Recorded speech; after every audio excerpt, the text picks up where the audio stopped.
Welcome back, everybody, to the Performance Circus by my kind self, Mitchell Creek, and the lovely Beck Cole. Welcome back, Beck.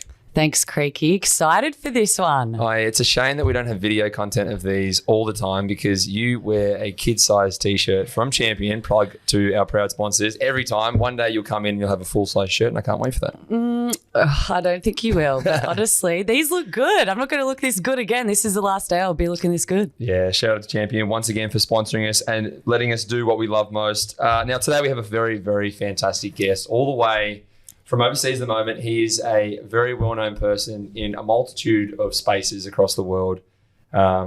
He is not just a professional athlete or ex-professional athlete, but he works in a few spaces that we've touched on in a few podcasts now with some very special guests. And we'll go through those today. But Joe Fauria, thank you for coming today, mate. Thanks for having me, guys. And obviously, Beck, I'm not complaining about your outfit. So let's just move forward with that. Thank you, told you. See, there's always It's one a hell of a person. way to work, a hell of a warm welcome. Yeah, very much so. Now, mate, let's introduce yourself a little bit. You've been and played in the NFL for quite some time. You've had an incredible career there.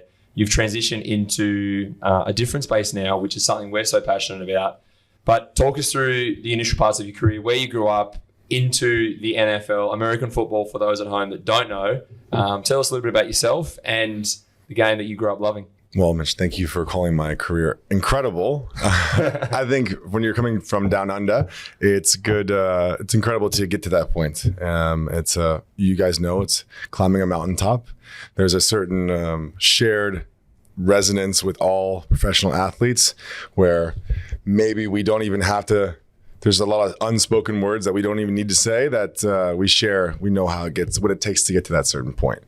But yeah, I'm from Los Angeles, born and raised by a village, my mom said. So grandparents played a huge part, aunts and uncles and cousins. So big family that all looks different. My family's Italian and French Creole. So we had really good cuisine, good French Southern hospitality cuisine and pasta. So grew up a happy boy. That's why, and I say a big truck need a lot of gas. So you guys know how that is. It's ate a lot of food, 8 for 2, my mom used to say. But played all the sports, played football, played volleyball, and then also played basketball. There we go. Got some offers. We need a center right now. We're down a center. So if you're hanging around, we got 2 games left and we could use a big body in the field. Yeah, it'd be fun. That'd be fun. My toxic trait is to believe that I could actually do that and not rip off my hamstrings at this moment. No, training totally differently now. But yes, played a little basketball and was lucky enough to play at a high level. Also, being tall helps, and slightly coordinated, and got offers to play college football, college volleyball, and I obviously chose college football. College basketball, college volleyball, and I obviously chose college football. So a three-pronged sport. Yeah. That's we talked about a lot of different varieties of growing up and in different fields. Little athletics for me, gymnastics, Aussie rules football. I never got exposed to the NFL or volleyball. Really, I come from a tiny little country town with about 15,000 people. So we had 8 people on our basketball team try out, 8 made it. So I didn't know if I was any good. I thought I was pretty good for a while. And then I realized I go into state and I'm fucking pretty shit. So it was an eye-opening experience for me. But when you got to that level, you're making choices for your life. How do you navigate through that? Is there a passion that stands tallest? Or was it, friends, family, the village that says, hey, we love you as a volleyballer, but we would love you as an NFL player because, you put on those shoulder pads and you make it there. Well, it looks like a very different landscape. Right. And that's a good question because my uncle, who played college football himself and ended up in podiatry, he's a doctor now, he would go to every one of my volleyball games. He loved watching volleyball. Didn't say he didn't like football by any means, but he loved watching volleyball. And there's support regardless of what I chose. Just the twinkle in my eye ever since I was a young baby was football. It was always around me. And my uncle played 13 years in the NFL, won 2 Super Bowls with the Patriots. So I saw success. I saw that it was possible. I saw a blueprint that was achievable.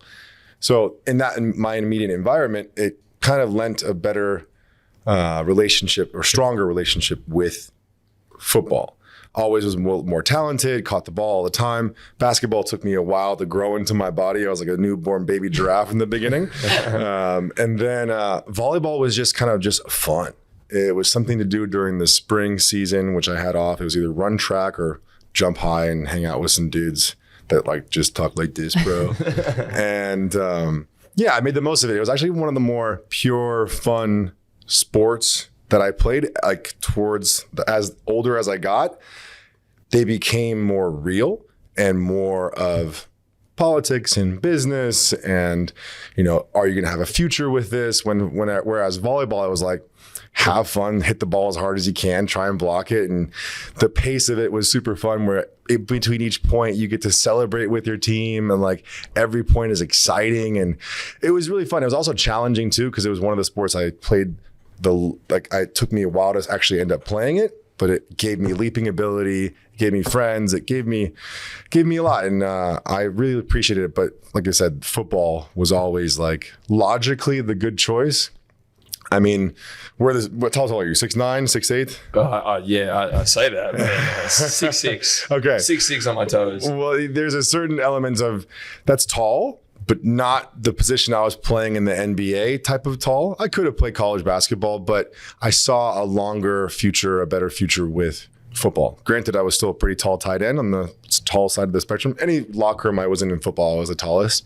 But in the NBA, I wasn't the tallest. And the position I played, you needed to be the tallest. And in college, I feel like that experience is insane and probably nothing is quite like it compared to the rest of the world. So you chose to play footy. That's definitely not what you call it over there, but that's okay. 100%. Is this when you realized, okay, I've chosen this. This is what I want to do for my career. Did you feel pressures early, or was it fun and games and then, year after year, you're like, okay, now I want to go to the NFL. I can provide for my family. I can have a life that almost a small percentage of people can really make out of themselves. How was your college career, I guess, in the sense of how you mentally dealt with like day to day? You're studying, you're training, you're trying to get the best out of yourself, you're trying to win as a team. There's a bajillion of you in a locker room. It's insane. How did that journey go for you? I mean, I think the most pressure I ever put or ever received was the pressure I put upon myself. Mm-hmm. And throughout the career in university, as you progress, like I always believed in my journey, and you don't have any sense of you making it unless you totally believe it in your bones. And I always did. But those beliefs became confirmed as I rose in the university at UCLA. In the first 3 years, it was a struggle. Transferred schools, injuries, coaching changes, all the things that happened in college happened to me. I never really, in my football career after high school, I never had a playbook for more than 1 year. Always a coaching change, always an offense change. So I never really got comfortable, but that was part of also a challenge of actually, it helped me in the long run because I got to learn a playbook very quickly. But yeah, it was one of those things where I believed in myself and the pressure was only upon myself from me. But as you get the reaffirmations and confirmations of, doing this news gig, the papers are writing about you, you're getting more love on campus. And the attention starts to spike and you're like, oh, this is becoming more of a reality. And that we talked about frequencies and energies before the pod started. But, I was making the most of it. I enjoyed myself. It was after transferring schools, I came back home to UCLA, which is where I was from. So it was this shining moment of like, I struggled, but I got back up and nothing's stopping me now because like I said, I've seen it being done before and I'm close to it. And I had a lot of confidence and I backed it up too. My senior year was one of the better years that UCLA football ever had. And one of the best players was your boy, Big Joe. Amen, Big Joe. And so college finishes and then you have this whole big draft, which again, I feel like even if I'm not following NFL back here, I know a draft is happening and I can see it on 20 million different channels. So can you tell us a bit, because I feel like, yes, we have drafts here, but nothing is on that same level. How do you deal with, you go to the combine, you're dealing with all of that, all eyes are on you. I feel like that's pressure at another level. I know you said the biggest pressure you put on is yourselves, 100%, but I think that's what makes us so good at what we do and we're just wired differently. How did that go? And then you are an undrafted free agent. So do you feel like almost in a second you're like, holy shit, is my career done? And then in 2 seconds, oh no, I'm good. We're back on here. But you have had those troubles and up and down. So I feel like, you're like, I know I can do this. Like, this wasn't the end for you. Can you tell us a bit about that journey? Yeah. Well, let's just get one thing straight. In America, and it seems to be spreading, football is religion. It's in your home every Sundays. It is religion. It literally dictates a violence in a city. There's interdependence with it. If you tailgating as well is if you haven't tailgated and hospital visits. If you don't know what tailgating is, please Google tailgating. It is the greatest and put a footnote form of Sunday activities ever. Put the Buffalo Bills after you write tailgate too, because they do it the right way. Yeah. So what's the question? Journey. The journey was of the draft. Was like I said, it's the religion it's religion in the U.S. and the NFL is smart. They're a powerhouse. They know how to leverage their power too by always occupying some form of space in their calendar year round. So you have the season that falls between September, October, November, December, January, and even February. The Super Bowl's next week. They have all those reserved. Then you February and March, you have the combine and pro days. April, you have more pro days, and then the draft is in April or May, and then May you have OTAs, and June you have more mini camp and spring ball, and July you have a little bit of a break, but they're talking about the upcoming season, and then August you have preseason, training camp, and then boom, it starts all over again. So they have this take on basically your whole calendar year. So with that, I mean, after the season's over, I have prospects to get drafted. I really did believe I was going to, but a few nuanced things got in the way, and I was a very specific player. I was in an offense where I didn't have to block, and as my size, my position at tight end, I needed to be able to block. So, but I didn't get to prove myself as much. And as soon as there was that opportunity for me to compete in the combine and show myself against the guys like Travis Kelce, who also in my year, same combine, same year, same tight end class, and then showcase my abilities. I will never forget that I played in one of those all-star games there after my season, and I made this super awesome diving catch, probably one of my best catches of my life, like in a practice in front of all these scouts, diving, sweet, full layout, like full speed. I'm like, I got up, I was like, oh, like three different guys that just met me, like, that shows the camaraderie of sport and football. They're like, yeah, Big Joe, get some. I'm like, yeah, get some. And as I was excited, I totally was adrenaline. I didn't feel this excruciating pain in my pelvic region, basically in my danger zone. In that moment, as soon as I took off, I still caught it, but as soon as I took off, I got an avulsion fracture in my groin. So basically that's a muscle tear and a chunk of your bone comes off of your pelvis. So I got that right before the combine. Yeah. I had to fly the next day with bad news that I couldn't finish the practice and I had to go home and heal. On my birthday, on January 16th, on my birthday, fly 16 hours from Florida with a one pit stop in Denver to LA, only because we had to deplane twice. We had to circle around the tarmac. It was the worst day. The worst day. And all the while, my balls are freaking purple. It's like the same shade of Barney. I don't know if you guys have a Barney, the colorful dinosaur. I used to sleep with Barney the dinosaur next to growing up. Do you guys know each other or something? Yeah. We had the same colored balls that day. So I went from then to like having to heal. And then I went to the combine and did the bench press, but I didn't do any of the activities. So I didn't get to prove myself against other guys. So that was my like chance, and I missed it. And thereafter, you still do the interviews and stuff, but come time for the draft, first round, no, second, third round, no. And the third day they do fourth, fifth, sixth, seventh round. And I was hoping for it. Had friends and family over my house, like looking for it. I was expecting it. My agent said it was probably going to happen. And then as the rounds progressed, getting closer and closer to the end, starting sweating, all the board games that my family's playing to kind of like eat up time, I'm just like stone faced, like not enjoying myself, like just like kind of antsy and anxious. And the whole entire draft goes by, didn't hear my name. I think like 15 or 16 tight ends get taken.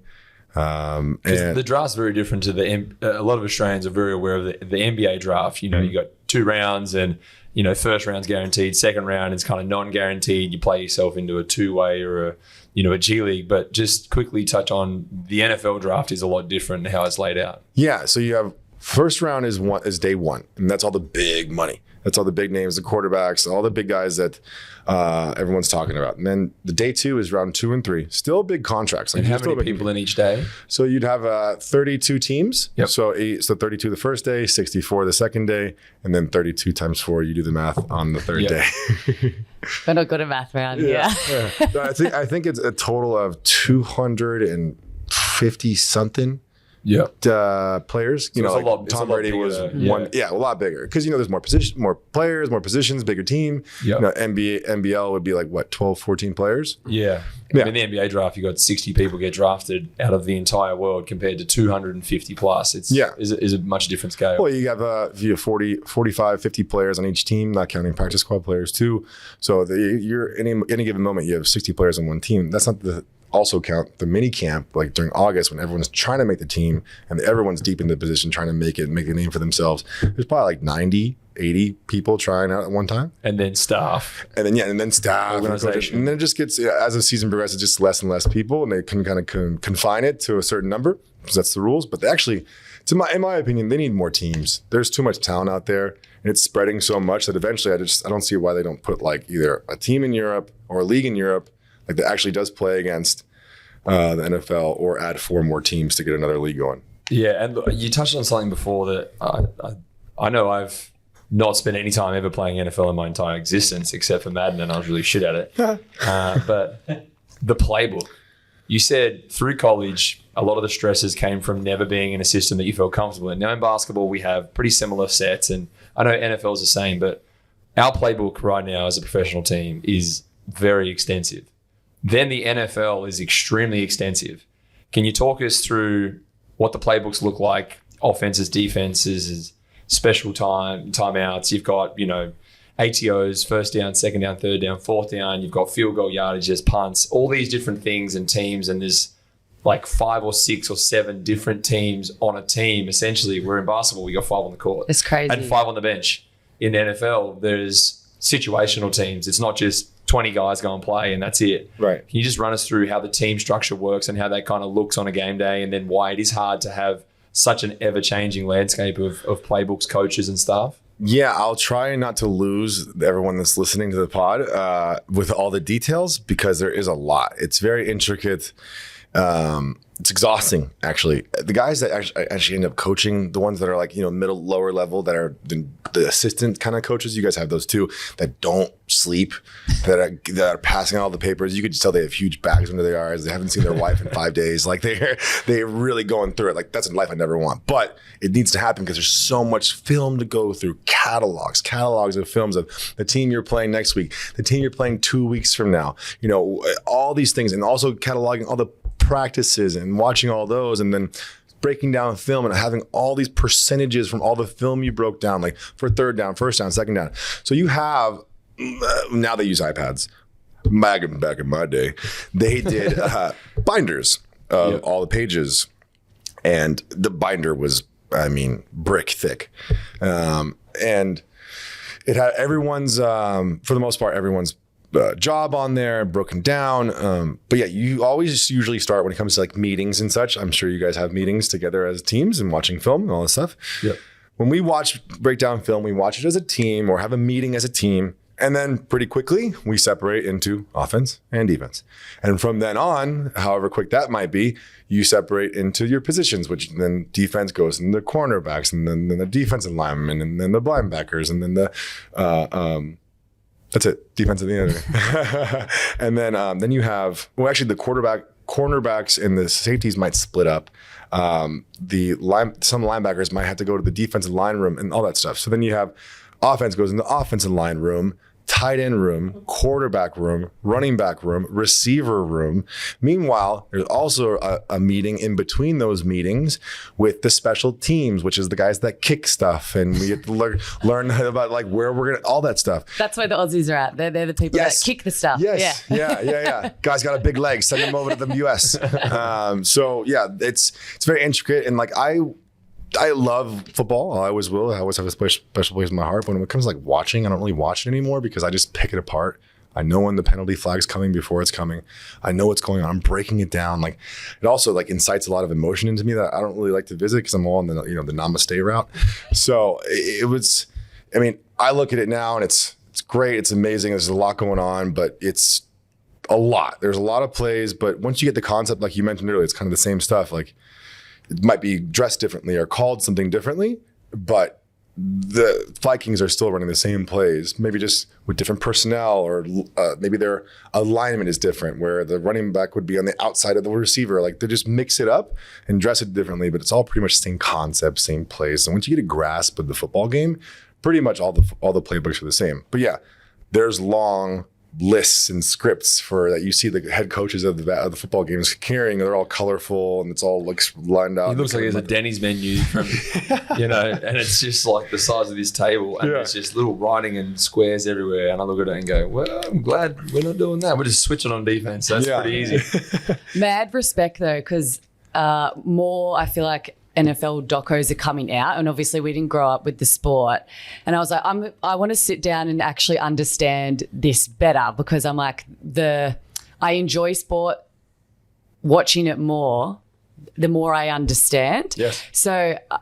there was I think a Netflix doco series called just Quarterbacks, and it was on the quarterbacks, whatever, but you're still part of the offense. Like I understand, again, you all have your little segments, but the amount of plays and the amount of film that you have to watch, I was like, this is nuts. Like I know we have to learn all these plays, but I've been lucky, I've had the same coach for 4 or 5 seasons. So that's just like el natural to me. Or you might have a few different, ones for Creaky, for you, Big Joe. Like, okay, that's how we're finishing the play differently.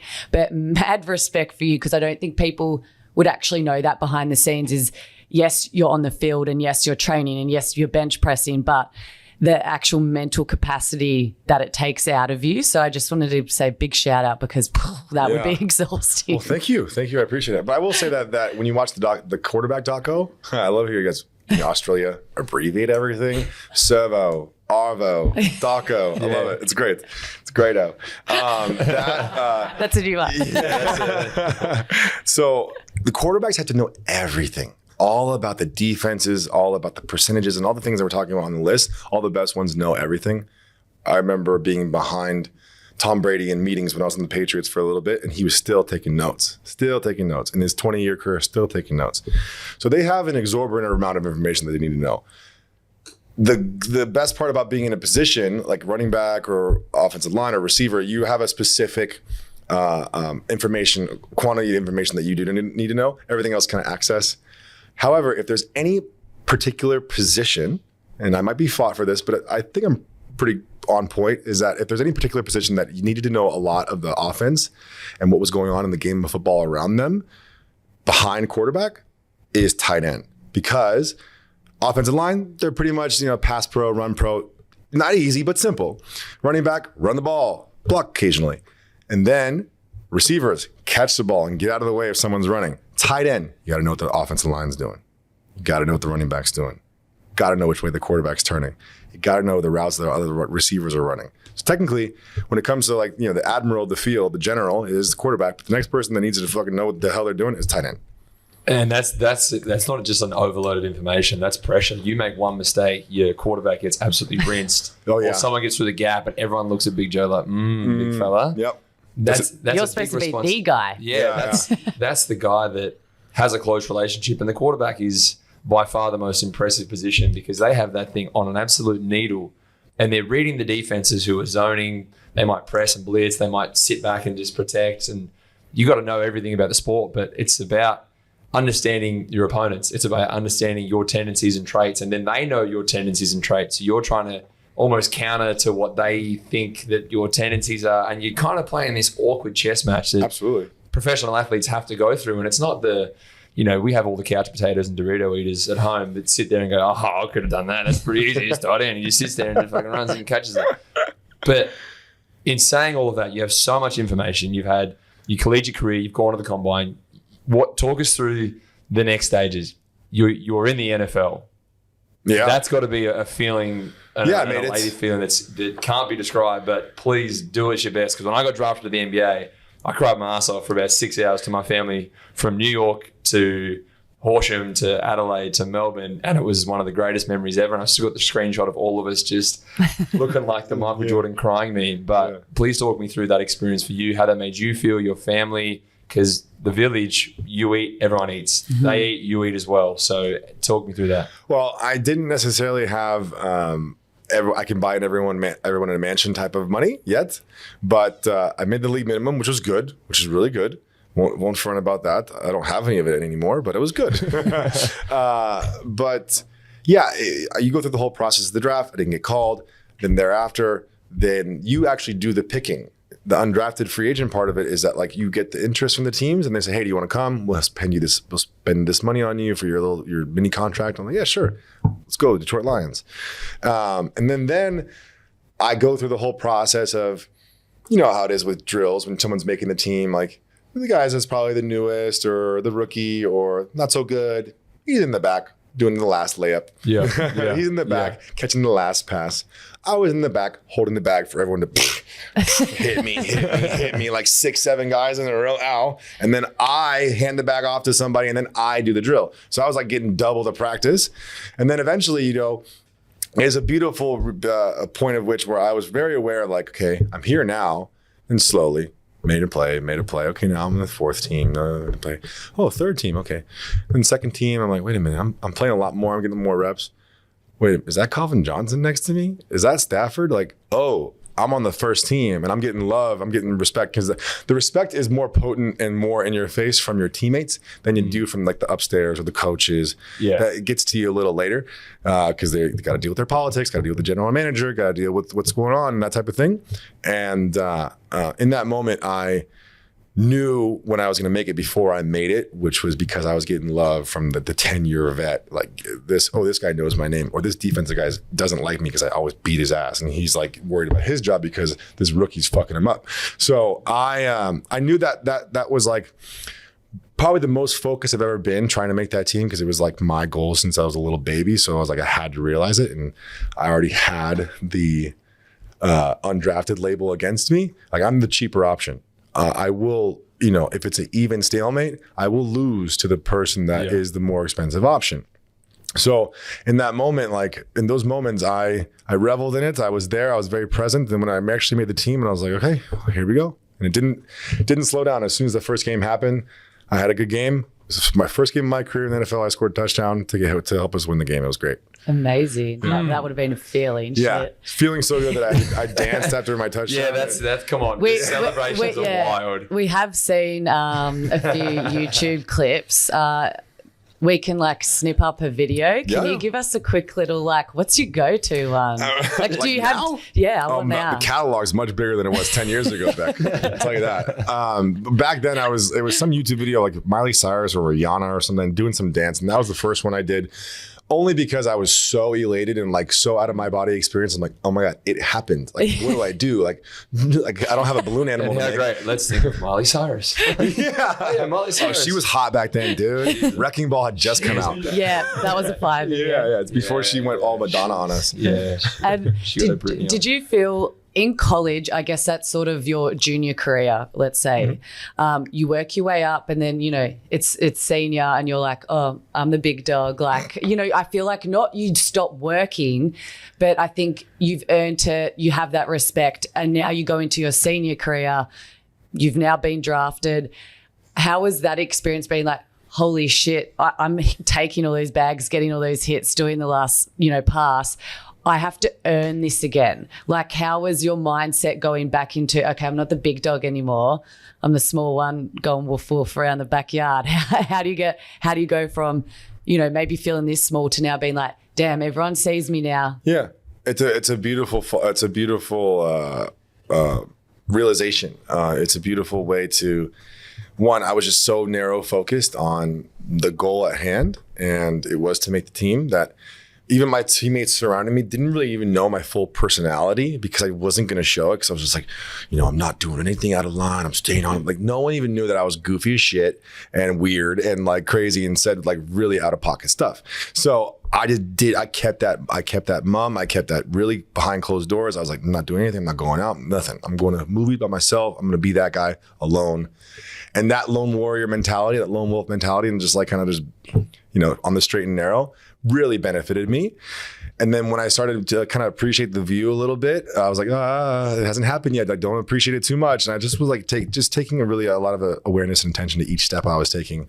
And it benefited me a lot. And actually on the opposite side of that coin is because thereafter that I kind of felt like I arrived, because of the immediate success, and like kind of just leaning into like, okay, I got the attention now. It's time to start marketing myself, dance a little bit, and get on the TV. I did that to a point where I did lose a little focus to the actual matter at hand, or my career, because I had thought I arrived. And I feel like the spotlight is on players so much more. You said that you lost, a bit of focus on that. How do you come back to being like, I need to be switched on? My game hasn't been as good this past month. Maybe I'm fading back a little bit. How do you go?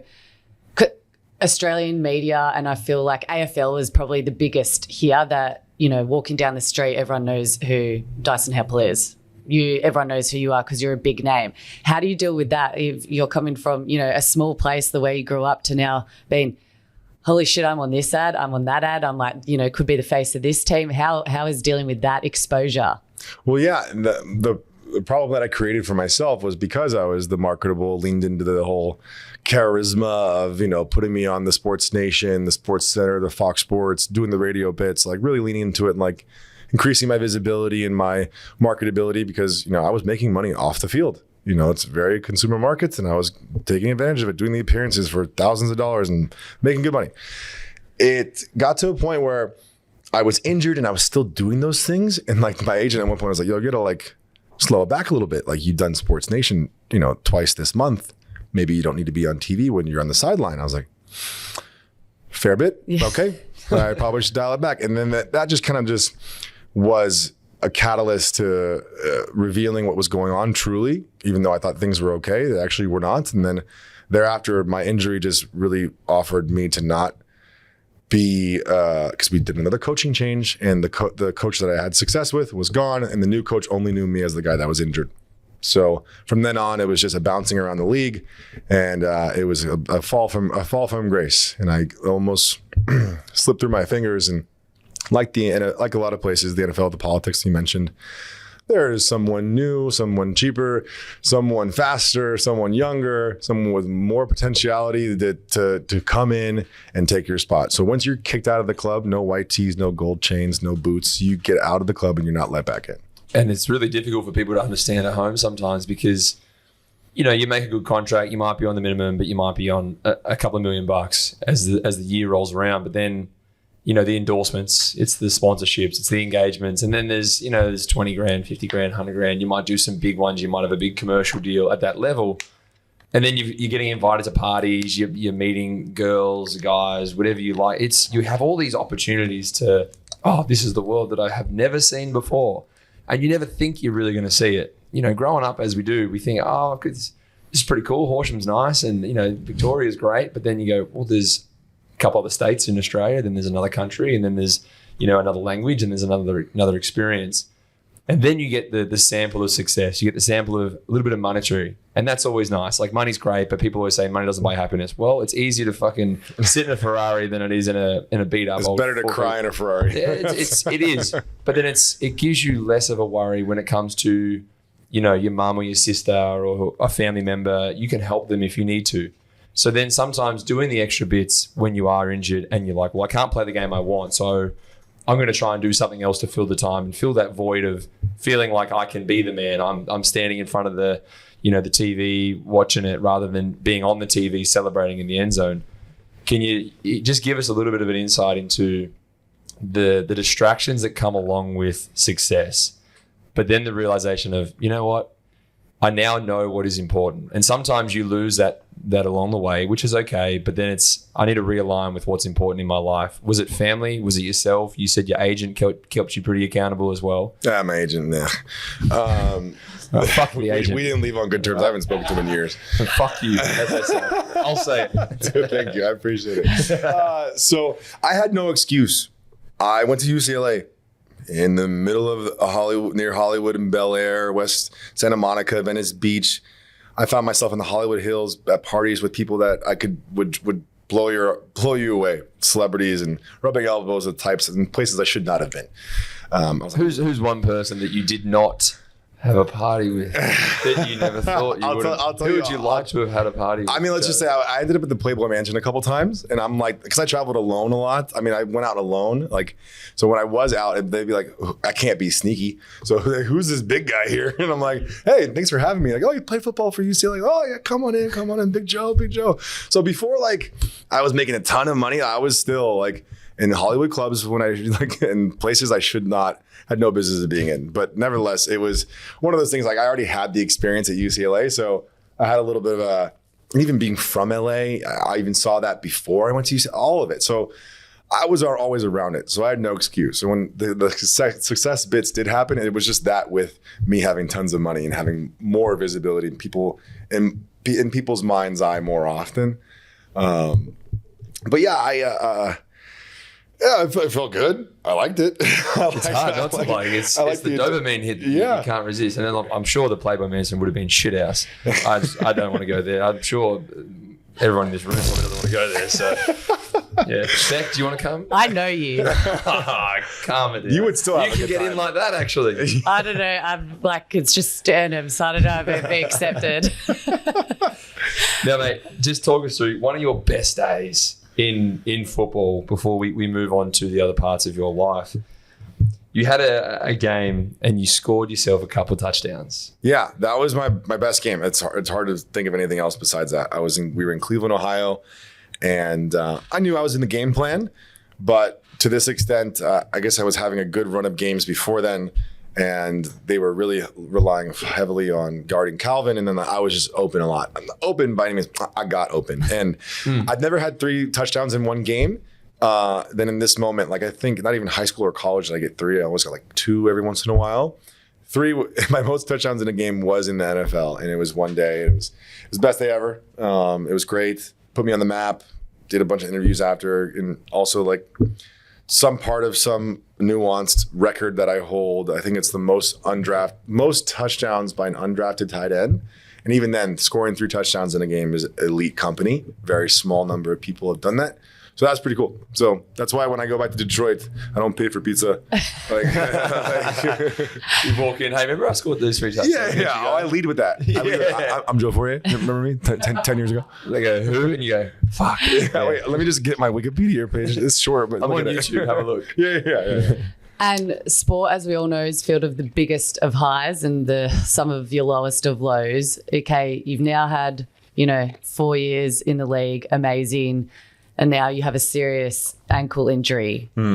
Take us through that. I want to know more mentally how you dealt with that and maybe what you thought. Did you think that was going to be the end of your NFL career, or did you think, I'm going to get back from this and I'm just going to get back to what I was doing? Well, from the moment the injury happened, I'll never forget coming down and feeling the pain that I felt. And then in that moment, I knew my career was over. And that was it's very difficult. Yeah. And I wish that upon no athlete, but it comes for a lot of us because we do play sports that are just that shit that happens. I hate to see it, but when it happened to me, I never felt it felt like my one ankle was in a car crash. And thereafter was very difficult. Like it is something that I'm actually reminded of every day. Every day I wake up, I'm like, oh, there it is. I walk differently. It is my burden. It's my cross to bear. But even though that the game and just that part of my life took things from me, it still gave me more. And how did I handle it back? Well, I didn't handle it well. I didn't handle it well at all. It was difficult for me to come to grips with it. I thought I was a failure. And then again, having still had good years ahead of me, I wasn't the same player and I was kicked out of the club. I couldn't get back in. So when people ask me like, how you doing? What you doing? What's next for you? I'm like, I don't fucking know.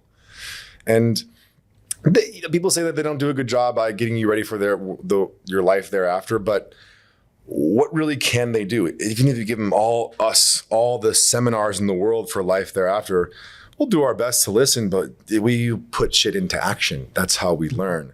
And unfortunately, I needed to put myself into action, and I didn't. I just kind of skated by, just kind of was spending the rest of my money, pouring my cup out for others besides pouring into mine, loving to a fault, not loving myself, and got to a point where I was very not confident about the person I was or what I could offer the world. I was living in New York, where before anyone asks you your name, they ask you, what do you do? And I'm like, I don't know what I'm doing with my life. Thanks for asking. I'm gonna go cry in the corner when I get home. But thereafter was difficulty, breaking up with a love of 6 years and moving across the country, selling my car, living with family, like doing all the things, just kind of face planting rock bottom so I could rebuild. And then also seeing my friends successful, and then having a painful feeling whenever I did watch football. And all these things were, like, again, the thing that happened to me, this is my pain, and I describe it in a way where to show that I can now talk about it on the other side. I remember there was a time period when I had my own podcast. I was trying to talk through it. I didn't have good listening skills. I didn't know what the fuck I was doing, but I tried. And I tried because I put myself out there and I took risks, and they were uncomfortable. I worked in a food truck. I worked in the kitchen. I put on a suit and did a corporate office round of interviews. I did stand-up. I did acting. I did improv. When I was traveling, I needed extra money, so I was a masseuse to old rich ladies. They would have loved that. They didn't. I got regulars. You didn't wear a shirt, did you, when you did that? No.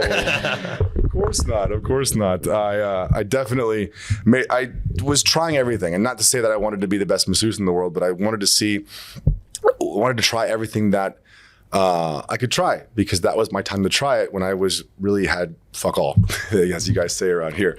I really didn't think anything of it until I needed something the most, and that ended up being behind the scenes. I describe everything as a priority or a career mindset, or what's in the forefront, as like people in a driver's car seat, or people in a car.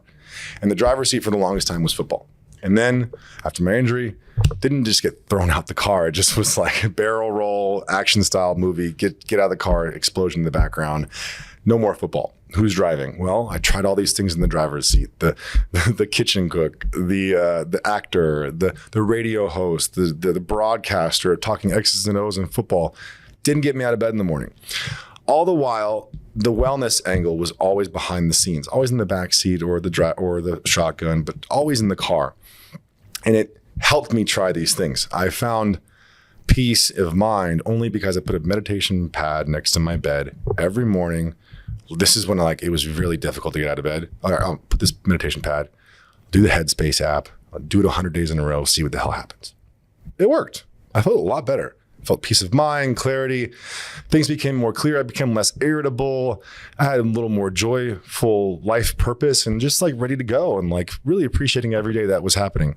But then meditation kind of got boring. I mean, I couldn't do Buddha style meditation, Jesus 40 days and 40 nights in the village, or whatever he did, no water fast. I couldn't do that. I'm not a divine being. I'm a human, or I'm a spiritual being going through this human experience. And meditation helped me, but only to a certain point. And then I found breathwork around 2018, 2019. And it inspired something within me that I got something tangible. We're athletes. It's all about results. I was doing the breathwork to a point where I was like, okay, my face is tingling, my eyes are going in the back of my head, I'm crying, and all these things were happening that were helping me, but I was doing it alone. And then in a dark room every morning by myself, I was doing it alone. And I was like, okay, I'm crazy. This is weird. I'm an emotional wreck still. And then I was like, is this helping? And then I went to a couple of group classes, and I saw everyone else was having very similar experiences. I'm like, oh, okay. The community element, shared experience gave me more credence and more confidence in that. I wasn't as crazy, still crazy, but not as crazy as I thought. And then I got really curious, especially when 2020, I had an agent for acting. Things were looking up. I'm really taking it seriously. And then boom, world shuts down. COVID. What am I going to do? Well, I can breathe. If I can't do an audition, I can breathe. If I can't do this, I can breathe. So really leaned into the curiosity of my breath work and sharing it with people I loved, which was like the harder part too. Like, because I started off sharing with people that I loved and cared for and actually were like really took into their judgment and observation of what I love so much into account. Like, I really was like, hey, do you like this too? Because I like this. And it was received well, to the point now that when I share it with strangers, it's easy. And it only happened because I had this wonderful relationship with during 2020. I got curious, I got certified and watched all these YouTube videos to learn more, and read the Wim Hof book, studied all this stuff. And then it got to a point where I was like, okay, I can do this. I can maybe make something out of this, but still wanted to travel the world. So I did that. That was priority. And over that time, I was just doing it just for me, very intimate, authentic relationship with it, to the point where people got curious. But it was started with very competitive. How long can I hold my breath? It wasn't until I had a very I don't know if we can talk about this, psychedelic experience. You can talk about Okay, this. cool. Yeah. I did a breathwork session with 4 of my friends in the middle of 2020. And one of my friends, beautiful Brazilian man named Bernardo, blue eyes, great dude. He was really into the space of like smoking the DMT, doing the ayahuasca, doing all the things. And I'm like, very taboo, not my style. Like, I was actually terrified of it. And, but he described it in a beautiful way. And I just trusted him in a way because I'm like, okay, you wouldn't be making this stuff up because I know you. And we did a breathwork session together. He had just done a ceremony like a night or two before we did it together on this rooftop of my apartment in West Hollywood. And 4 or 5 guys, one guy's watching it, my dog is watching too and hanging out. We're all doing this breathwork ceremony, listening to a YouTube video for 20 minutes. And in that 15, 20 minutes or 30 minutes of breathwork, because time is irrelevant in that moment, I hold my breath for like 5 or 6 minutes or something crazy, because I was really on it, because there was nothing else to do besides smoke weed and do breathwork. So I did that. And the breathwork was so impactful and profound in that moment that I described. I felt like I was held. I saw these beings, bright white lights, fractal patterns. I think Jesus and Buddha were hanging out and drinking a beer somewhere. Like, I saw all these things and I felt all these things and my body was contorting and like, it was crazy. And like, I must be crazy. I described it thereafter, and my friend Bernardo was like, welcome to the club. Yeah. I said, what? She said, that's DMT. And I'm like, what do you mean DMT? It's like DMT, just breathing. What are you talking about? I'd heard about it, but I'd never experienced it. I might have knocked on the door, but this was the first time I was like with a bunch of men listening to Wim Hof yell at us for 20, 30 minutes. And I got there. Maybe I siphoned his energy from the night before, but whatever it was, I got there and I was like, oh, so you're telling me that I can like smoke something and instead of doing breath work for an hour and a half or whatever, I could reach that state of mind, that unordinary state of consciousness, and feel like I could run my head through a brick wall. I'm not going to do that, but I can feel I could fly. I could feel I could feel held. I feel more connected to everything than I ever have been. Sign me the fuck up. So that just lent an open door for trying these things, removing the taboo, removing the stigma. Grateful that, guys like Aaron Rodgers have talked about it openly, because there are so much health benefits with your mental, physical, spiritual. These type of things, if treated with care and grace and in the right mindset, can really do wonders of healing that might take 5 years of therapy and knock it out in 20 minutes of smoking a pipe or drinking a soup in Peru. It's such a profound thing you talk about, and a lot of people don't understand that there's so much out there that isn't a pharmaceutical over the counter that your doctor prescribes to you, because we all know, and not to talk about any crazy topics that people put out in the world, but I don't know how many times I've gone and got a script for something and then I haven't felt any better. But when I actually sit with myself and I'm aware of what I'm doing, I work on my breath, I work on, myself truly and wholeheartedly, talk about the experiences. And there are other things. There's, your psychedelics. There are other things in the world. And you talk about that, and I watched a clip the other day, and it was about a comedian. He talks about, doing DMT for the first time, and he goes and he meets the cosmic serpent, and Beck's looking at me like, what the fuck is a cosmic serpent? But you have a full awareness of what I'm talking about. Like, when you actually understand that there's so much more out there in this world, you can get there with your breath work. You can get there with true alignment with yourself, having a chakra, having like a full, complete lifestyle overhaul. But there are other outlets and other things in this world that are safe, that are controlled, that are in people's awareness and fields of energy and frequency. And we've talked about frequency and energies with multiple guests now. And in the professional space of just human beings, not just professional athletes, in human beings, we typically not search for the next good thing. It's just we slowly, as we get older, our bodies slowly decline and our mind starts to catch up. And when we find that sticking point and you're like, okay, I'm 31 years old now, I'm in my best form physically, mentally, and I know at some point my physical is going to slowly decline some more and my mental is going to continue to go this way. That's where the self-awareness really comes to bear. And as you said, there's been certain times in my life where I felt completely alone. I felt completely worthless, useless, nothing at all felt like it was remotely me. It felt like it was something else attached to me. I had other attachments from other, worlds and lifetimes and forces. But then you tell someone that and they look at you like, you're fucking crazy. Like, it doesn't make any sense. You're too tall and good looking to feel that way. Yeah, they're like, you're entitled. I get that all the time. You're a professional athlete. You get paid well. Yeah, you're tall and you've done really great things. You got the whole world at your fingertips. Yeah, like what can you be upset about? Right. But everyone has their own journey. It doesn't matter whether you make $10 an hour or you make $1 million an hour, and whatever profession you're in between that. We all feel and have different emotions, physical, mental, spiritual, and those people that really allow themselves to open up and search within themselves what it is that I need to be okay with myself is the first thing we all need to figure out. Mm-hmm. Then we can start to, hey, Beck, I've got some time. I can listen and I can help you. And I can truly help you just by listening, or maybe it's being there and sitting in the space with you and hurting with you or crying with you. And, if Beck starts crying in a podcast, she did when we did one of our episodes, I started to get really emotional because I felt a true connection because we've been talking so much and we had such a alignment of things. Her emotion transferred into me, and we're both looking at each other like, oh, we're about to cry with each other. It's really cute. And then these two gooses over here are looking at each other like, I'm not going to cry either. So just you talking about that, it opens up a platform for people that there is so much more out there, and it just starts with within. And if you actually take that journey, that's the most powerful journey we'll ever go on in our life. It's not about the accolades, the office job, the acting career, the 3 touchdowns and celebrations. It's about truly being happy with yourself and understanding that I'm enough to be here on this earth and I deserve to be happy, and then allow other people to be in that space and feel that happiness. So you going from the highest of highs in other people's opinions, multiple touchdowns, you're playing in the NFL, you now get a severe injury that, ruins your career in a lot of people's opinions.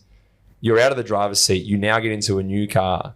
That must be the most wholesome feeling in the world. And now your journey, like, where is that now? Like, what are you doing? How are you inspiring and helping other people have an opportunity to find what you have found with breathwork and what you're doing? Where can we find it? How do we access it? Because I know I haven't done enough breathwork. My sister is completely into this space, sound healing, everything you could think of, but I need to apply this more to myself. And I'll be honest right now, whatever you're selling, I want some of that breathwork as well, because I'm going to start doing more of it and make more of a conscious effort, because in my period right now, I need more self-love and more self-care and more time to myself doing what I need.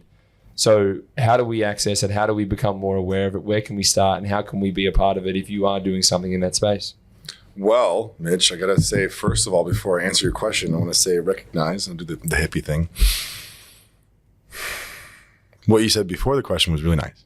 Really nice to feel that, really nice to hear it, really nice to see it articulated in a beautiful Australian accent. You guys have created a beautiful portal and a safe space here for me to share, and I appreciate that. So that is recognized and reflected by your words just now. How do you get more of the sauce, more of the breathwork stuff? How do you do it? I like my approach to all of it because I could speak the full woo-woo, hippie, frequency, chakras, all this stuff, signal, medium channel, all this stuff. I can do it. I can do it, and I love it. I love singing Kumbaya around the fire. I love it. However, I still remain skeptical for a lot of things, and I think it offers a beautiful fall into grace at a very higher free fall, but it also offers a deeper belief into it when you do fall from that. And I come from a place where I could speak to anyone in the room. I've guided breathwork for 9-year-olds all the way to 75-year-olds. I've led a class of 40, 50 people, and 15 of them all went to DMT land. It was very overwhelming. Even last night, had a beautiful class of 26 people with Dr. Sarah and my friend Carlo, who set all this up, my little Australian tour. But we had 30 people yesterday at breathwork, and we mixed it with this modality called spinal energetics. It looks crazy, but it works and it's beautiful. And all it is just energy.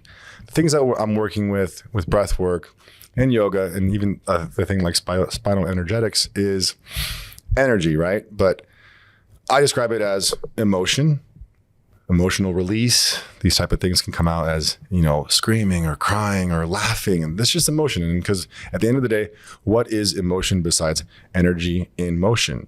Boom, there you go. So when understanding of that comes to bay, it leads you to understand more so that we're all experiencing this. We're all going through it. Though we all experience trauma, even though we all consider ourselves having different traumas, they're all the same. We just perceive and experience them differently. Who am I to say you having a flat tire on the way to work isn't that big of a deal? Who am I to say that me losing a family member isn't that big of a deal compared to how you lost yours? What if my cousin is closer to me than you are closer to your cousin? How can you understand that if this is mine? So having a baseline understanding of that is very important. And like my experience with wanting to share it more, it comes from the most authentic place in knowing that being confirmed by so many times over and over again, this stuff works. It works for all shapes and sizes, all backgrounds. I've guided breathwork people that literally don't speak English. In France, in Japan, guided people during breathwork where I'm pointing to my nose, I'm pointing to my mouth, I'm pointing to my belly, I'm pointing at things and doing it with them like doing the thing so they can understand. And it's beyond culture. It's beyond language. It's beyond anything else besides we all do it. We all breathe.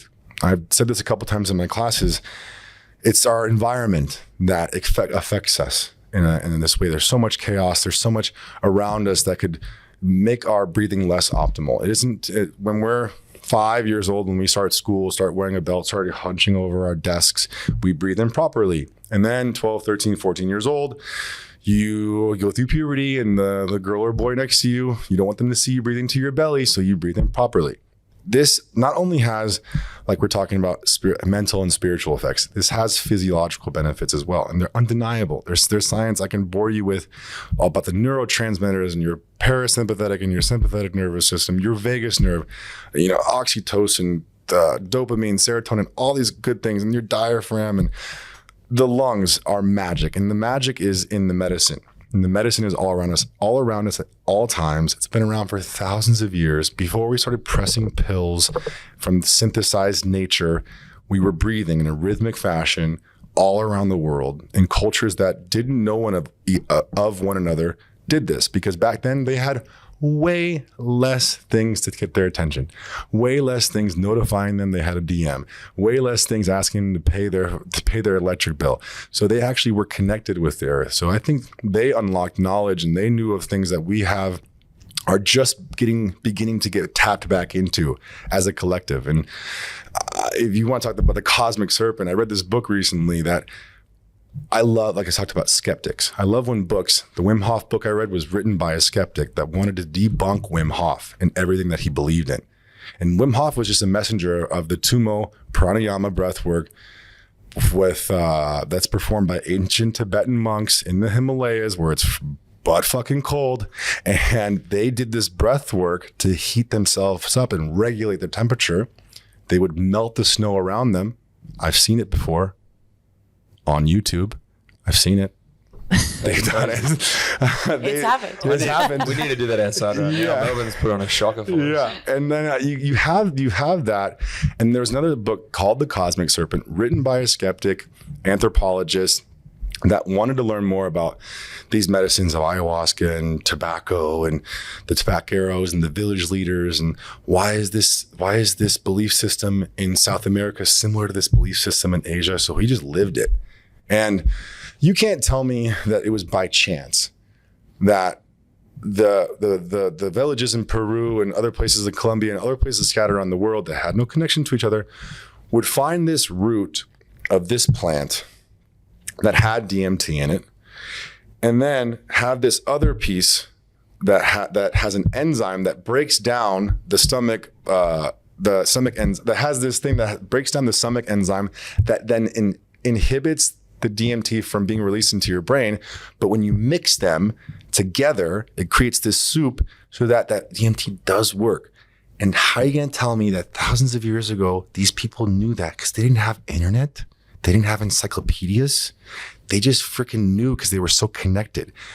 Don't tell me I believe that they actually were just mixing berries and soups and dirt and sticks and leaves. Picking up rocks and just right. Let's see what this works and drinking this. Like how many, I don't think there could be any people left if they kept trying something because they eventually die off. But this was something beyond our comprehension that I think lends a better understanding of my relationship and the world's relationship with whatever you call it, God, universe, spirit. A lot of people call it religion, but I kind of digress from that position because I think religion is all that good stuff with a bunch of man affiliation and, human touch on it to make rules and regulation to get everyone in line. I think at its root, every religion, Islam, Christianity, Judaism, Catholic, whatever it is, if Buddhism, Hindu, if you get all of them and put them in a Venn diagram and see the overlapping elements, some people call it spirituality, but I think that's the closest thing we have to the truth. Yep. I think that is what that's what I choose to believe in because it gives me peace of mind. I'm like, these guys didn't know one another, but they have the similarities. Okay, like pray or meditate, be kind to your neighbor, be disciplined and have gratitude and things like that. Like those type of things, I'm like, okay, that's a foundation for a good life. Everything else is, make your own rules. If whatever you look at. And it's definitely something that, people will choose to believe whatever they want. I will never tell anyone, I'll never sit on a hill and say, I know what I'm talking about here, listen to me. I'll just always say, look, make up your own mind. If you want to believe this route, go for it. If you want to think that what we're talking about is monkey shit, okay, great, go for that as well. But if it works for you, then that's enough. If it works for me, great. If it probably doesn't work for Beck. But then the next thing probably doesn't align with you or the next person or your next neighbor. But if you just understand that, I can go on enough of a journey and figure this shit out myself, I can try it and I can really try it. People go to the gym for 2 months and go, I don't look like Big Joe, so I'm not going to the gym anymore.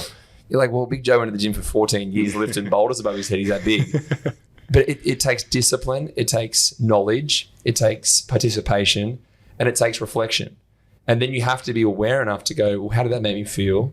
And did I give it the best intent and effort today? And if the answer is yes, over a prolonged period of time, you're always going to see great results. So, whatever the path is, it doesn't really matter as long as you're really giving it your truest intention and your truest belief that, whatever happens, happens. And I'm pretty okay with the result no matter what. So, and that's a good relationship with, not an understanding of the day you plant the seed is not the day you bear the fruit. That delayed gratification that is a very lost art. And not only the newest generation, but a lot of everyone at this point right now. Everyone wants to be a victim. Everyone doesn't know that it takes work because everyone's very comfortable. We don't have to fight off saber tooths anymore. We don't have to fight off polio and diseases that used to wipe people out or contentious type of thing a couple of years ago. But nevertheless, there's an element where that art form and that discipline being imposed on the new generation will be the biggest separator of people that are just people that really are adding value to the world that we live in and being part of I mentioned positive shift in the universe and the collective and people that I want to be around. And just if you want to change your environment, you first have to change yourself and watch your environment change around you. Fantastic. Big facts. Big facts. Put that in your pipe. I get that, yeah. So, Big Joe, your purpose was to wake up every day, train, play football, watch tape, and then you went through this dark period, which I feel like we can resonate with because we've had massive injuries or cut from national team and, it took me a couple of years to get out of. We've spoken about that. Then you found your new purpose of breathwork and you're sharing your passion and what you've learned and what makes you feel so good with other people, which is a beautiful thing because not everyone wants to share that. Some people want to keep it for themselves. You found your purpose now. This is what gets you out of bed in the morning. This is what gets you so excited. Like I love listening to you right now talk about it because I can tell in your eyes, you know what I mean, that this is real.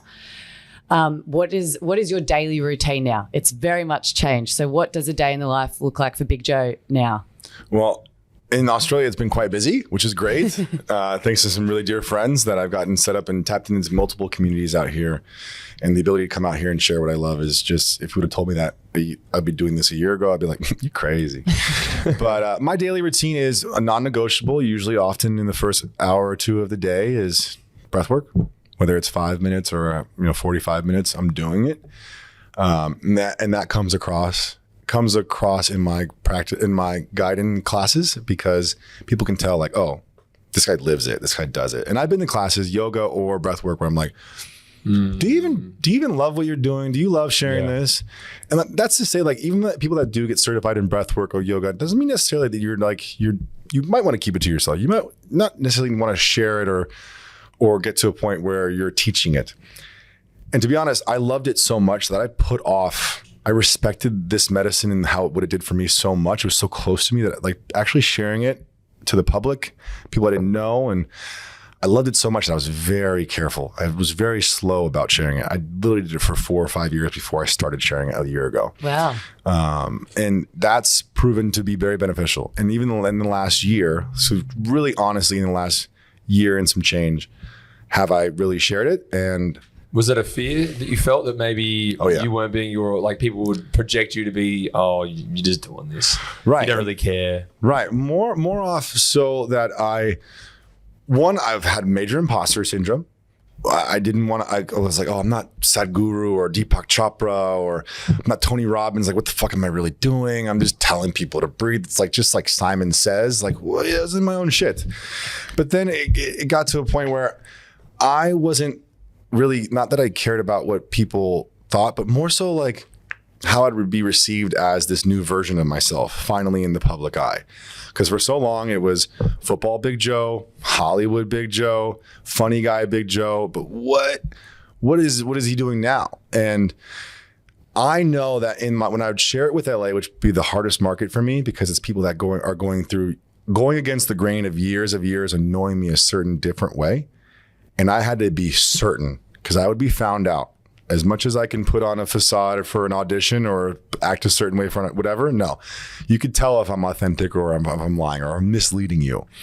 And that would ever be so apparent in my teaching in LA. So when I taught in LA, I had to be certain that I was ready to share it, that I could answer all the questions that may have been posed to me, whether it be the scientific portion, the spiritual portion, the mental portion, any of it. Now I know all of it, and I can explain it with reverence and respect to respect to all of it, and people receive that. So it was really coming from a place of like saying to this new part of me and accepting that part for me as well, moving forward. And that was difficult, because for so long I was a certain way. And even after football, I was like, okay, well, I'm just the depressed guy now. And even my relationship with social media was toxic and those type of things. And even my friendships and all those things were changing. So then when I really leaned into actually sharing and guiding breathwork in my immediate environment, and then again, after that, the world, it got to a point where I was like, okay, not like I've arrived, but more so, this is it. And this is the first time in my life where I've started something that I could do for the rest of my life. I mean, you mentioned the mental versus the physical becoming at some point at odds, and where one gets lower, one gets higher. I'm at that middle ground, I believe, where I might be a little bit less inclined to start dunking without a long warm up. But then again, my experience level with this is just becoming more and more profound, more and more deep, more and more expansive. So as I share it and as my beard gets longer, I am listened to more because I am adding value. And this is the first time where, like you guys know, it's coming for all of us. It came for me a little soon, but it's coming for you too. Eventually you stop. Yeah. Eventually you stop. With breathwork, I don't have to stop. And the value of what I'm sharing and how I'm sharing it will only be that exponentially better as I continue. Because I have no business being in an Australian tour after only sharing this for a year. But I'm received well. And all the things that I've done up until this point, whether it was working in a food truck or even coaching high school football for a few weeks, whatever it is, stand up, acting, radio. I mean, doing crowd work and stand up and that type of thing, getting the room to feel comfortable. I'm using all those things that I tried and I failed at. And now I'm using that all with breathwork. I know how to get a room happy and comfortable. I self-deprecate, but I also make it fun. I can also speak to hippie. If the girl in the back is all about the chakras, I can talk to her. I can use all the skill sets that I tried and failed at, or the things that I, were keen to see if that they were for me. And then, going through those small little mini deaths of like, okay, they tried this, but it's not for me. Tried this, not for me. And then having this beautiful, beautiful relationship with something I love so much, getting to the point where I'm using all these tools that I've acquired and I'm finally getting to use them on something that is important. That is, right now it's kind of trendy. It's like the same place yoga was 15, 20 years ago in the West. Yeah. And eventually you have this spark and this massive catapult. And I think we're on the toes of it right now. We're really, I think it's going a high up left, I think you guys say, or how do you guys, it's on the trajectory is up. Even the quarterback who won the national championship with Michigan and for footy in the US, he was doing breath work and meditation on the sidelines before games. So those little things like that create branches that form from curiosity, then curiosity gets turned into action, action gets to turn into class, and everyone's doing the big breath method by Big Joe. Like that is the next step, and I can smell it, I can see it on the horizon, and I want to be part of it. And being part of it is me not only teaching women, men, old, young. Now I'm at the point where I'm ready to teach athletes. I'm ready to share it with professional sports teams. I'm trying to get with the NBL or the AFL. Like I want to share it. I want to show you guys that this can help. Like whether it's before a play or you get nerves before a game, and like, oh, there's already bulletin board newspaper clippings that are like you're using as motivation that get you anxious and nervous and ready to go. Like how do you cope with that? What are you ready for that? Like this is breathwork is something that we could all use in order for us to have a peaceful life, but also get our performance up. And then what's the main thing? What's the main thing when it comes to healing? Comes to recovery? Rest, yeah, sure, but oxygen. Yeah. More oxygen. You go in a hyperbaric chamber. What's more for oxygen? All that is oxygen. You want to recover faster, get more oxygen in your blood. All that reoxygenating, all that stuff is it's undeniable. It's undeniable, and I want to be a messenger for that. And I think just talking about, it's not. I think it is a trend for some people, but I do think that, as you spoke about before, the people that aren't truly authentic to it and don't respect it, just as we respect the game that we play. We're not identified as basketballers anymore. This is Beck and I am Mitch. We are not who or what we do. We are just our authentic selves. And if you're not authentic, you're not in it for the right reasons, no one's going to believe your shit anyway. You're going to walk into a room full of athletes and they're going to be like, this guy's a dickhead. Like, go breathe somewhere else, mate. And you get exposed pretty quick. And athletes are definitely a population where they see so much come and go that they're going to figure it out pretty quick. But I think what you're doing is so incredibly, it's incredibly important for so many people. And I think listening to the passion you speak about this and us being attentive and listening as well and knowing the importance of it and the value that it brings all of us and how we can all coincide and say, hey, actually, I know what you're talking about. And then we're all bouncing off each other. People really need to go home and just say, all right, we've listened to this episode. It's been phenomenal. It's great. We talked to Big Joe and Beck and Mitch, but put this into action. Where can we find you on social media? Where can we find you online? You talk about being the Big Joe breath. And look, I know you're around for a little bit longer. We've got, trainings all this week. I will do everything I can to bring you down to the facility this week and do a breathwork session post-training. So if you're down for that, I will 100% make that happen because I know a lot of my teammates will be keen for that, and so am I. Yeah, I'm not only down or up or sideways, I'm keen. I reckon that I am keen, super keen. Yeah, let's set that up. But yeah, you can find me, it's just Big Joe, BIGJOE. I have my own website, heybigjoe.com. I'm doing some retreats this year around the world, Costa Rica, Mexico, some other places. But yeah, all the stuff I'm doing around the world, it all is in one place. And yeah, I'm doing some virtual things as well, but I like the in-person. It's like, even if we were to do this podcast and you guys say, hey, we're doing it on Zoom, I'm like, can't do it. Not my style. Yeah. Busy. Yeah, super busy. I'm just absolutely rain running. I can't find a second in the day. But you connect better. That's why I like, say for season 1 of this podcast, we're doing it in person because you can connect, you can feel there's emotion, there's energy, and like that's literally what it's all about. Yeah, it is. I'm glad you guys are doing it that way, because that's the way I choose to have conversations. And right now at this point, as much as it's so much better to do breathwork in person. Granted, the virtual stuff does work, but I feel it's most impactful when I'm there. It's nice for people to feel held and be seen and that type of thing. And yeah, it's going well. It's going well. I just know that there's going to be a point of which it will get bigger, and I hope that I always have a good relationship with which I'm doing the events with 20, 30 people. It's intimate. There will be a time when I see it all the time. Guys do breath work in big ballrooms. They sell out with hundreds of people, and it just kind of loses the element, the touch. Still impactful, still beautiful. Joe Dispenza, all those guys, Stanislav Grof, much respect for all of them. And I know there will be a day when I'm doing that stuff. However, I like when it's the table at dinner is not too long. I'd be able to talk to you and hear everybody's conversations, and that's the intimacy that I think breathwork creates a safe space, and with a safe space, you're more vulnerable and more open to heal, and we all need that. No one doesn't need that. We all do. Amen. And before Creaky goes on and gets through our champion quotes, big shout out to, like, we've both been in positions before, to being this NFL guy, thinking that's all Big Joe is, to being probably in the lowest part of your life, to finding your real purpose, who you are at the core of your body. And now, having a smile on your face, having a laugh, sharing your experiences, because that shit is hard and not everyone gets out of that. So big shout out to you and how you've overcome that. Thank you, Mac. Love it. A little bit of love at the table. Love that. Great. Love it. Now, mate, Champion is our fantastic sponsor. They take care of us. They make us look snazzy. They do everything in the world. They give us pizza shirts. They give us donuts, everything you want.